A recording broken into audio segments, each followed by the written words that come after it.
বাংলার বাড়ি প্রকল্পের জন্য রাজ্য সরকার প্রত্যেক মানুষকে 1,20,000 টাকা দিচ্ছে। এবারে বিষয়টা হচ্ছে এই 1,20,000 টাকায় বাড়ি কি আদেও সম্ভব, এই বিষয় নিয়ে আজকের এই ভিডিও। তো আপনারা যারা ভিডিওটা দেখছেন অবশ্যই দেখবেন এবং ভিডিওটা বেশি বেশি করে শেয়ার করে দিন, যাতে আমাদের রাজ্যের প্রশাসনিক দপ্তরে ভিডিওটা গিয়ে পৌঁছায়। আমি রিসেন্টলি একটি সংবাদপত্রে এবং একটি ভিডিও দেখলাম যে একজন ব্যক্তি নন্দীগ্রামের, সে কিন্তু তার 60,000 টাকা সে কিন্তু ফেরত দিয়েছে সরকারকে। কেন ফেরত দিয়েছে না, সে বলেছে যে এই 60,000 টাকা এবং আবার যে 60,000 টাকা দিবে, টোটাল 1,20,000 টাকায় কখনো এটি বাড়ি করা কিন্তু সম্ভব নয়। মানে এক কথায় এই 1,20,000 টাকায় একটি বাড়ি করা কিন্তু দুষ্কর।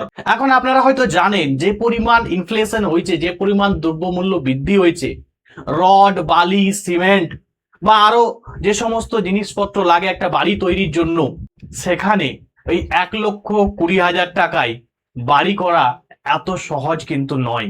মানে সে কিন্তু একটা এক্সাম্পল সেট করে দিয়েছে, গভর্নমেন্টকে একটি চোখে আঙুল দিয়ে দেখিয়ে দিয়েছে যে আপনারা যে 1,20,000 টাকা দিচ্ছেন, সে 1,20,000 টাকায় বাড়ি করা সম্ভব নয়। দ্রব্যমূল্য যেহেতু বৃদ্ধি পাচ্ছে, সুতরাং এই টাকার পরিমাণটাও কিন্তু বাড়াতে হবে। একটা তৈরি করতে গেলে, একটা বাড়ি তৈরি করতে গেলে মিনিমাম কিন্তু 3 লক্ষ টাকা, 2.5 থেকে 3 লক্ষ টাকা, যতই আপনি ছোট বাড়ি করুন না কেন। এবং যে কারণে এখন প্রশ্ন উঠছে যে সরকার যে 1,20,000 টাকা দিচ্ছে, এই টাকাটা কি বাড়ানো উচিত নয়? এবং আপনারা অবশ্যই কমেন্টে জানাবেন যে যে পরিমাণ দ্রব্যমূল্য বৃদ্ধি হয়েছে, সেই দ্রব্যমূল্য বৃদ্ধির ফলে আপনারা কি 1,20,000 টাকায় বাড়ি তৈরি করতে পারছেন? বিশেষ করে যারা বাড়ি পেয়েছেন, বাংলার বাড়ি প্রকল্পের টাকা পেয়েছেন, তারা অবশ্যই কিন্তু কমেন্টে জানাবেন যে 1,20,000 টাকায় আপনি কি আপনার বাড়ি তৈরি করতে পারছেন।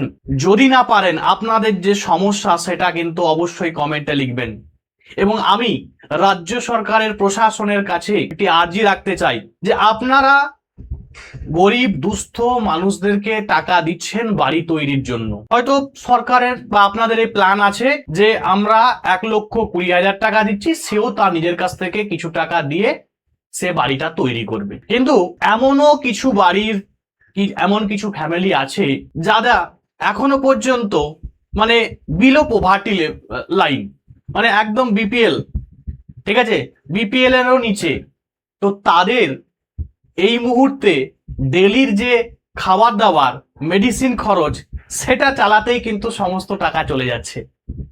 সুতরাং সরকারের এখন ভাবা উচিত যে এই যে পরিমাণ টাকা দেয়া হচ্ছে, সেই টাকাটা যেন বাড়ানো হয়। সেখানে হতে পারে যে গভর্নমেন্টের কিছু সময় লাগবে, হয়তো কিছু সময় নিয়ে হয়তো ডেভেলপ করা হোক, কিন্তু যে মানুষগুলোকে দেয়া হচ্ছে সে মানুষটা যেন অ্যাটলিস্ট বাড়িটা তৈরি করতে পারে। আমি অনেক এক্সাম্পল দেখেছি, মানুষ কিন্তু বাড়ি তৈরি করতে পারছে না।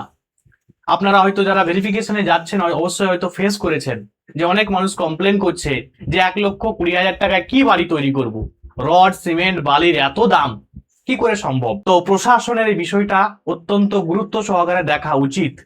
যেমন আমরা জানি প্রধানমন্ত্রী আবাস যোজনা যে পরিমাণ টাকা দেওয়া হয়, তো সেই পরিমাণ টাকা দেওয়া হোক, তাহলেই প্রপার একটা বাড়ি তৈরি করতে পারবে একজন ব্যক্তি। তো আজকের ভিডিও এখান পর্যন্ত। Thanks for watching. প্রত্যেকে ভালো থাকবেন এবং ভিডিওটা বেশি বেশি করে শেয়ার করে দিন, যাতে আমাদের রাজ্যের প্রশাসনিক দপ্তরে ভিডিওটা পৌঁছে যায়। আজকের ভিডিও এখান পর্যন্ত। Thanks for watching.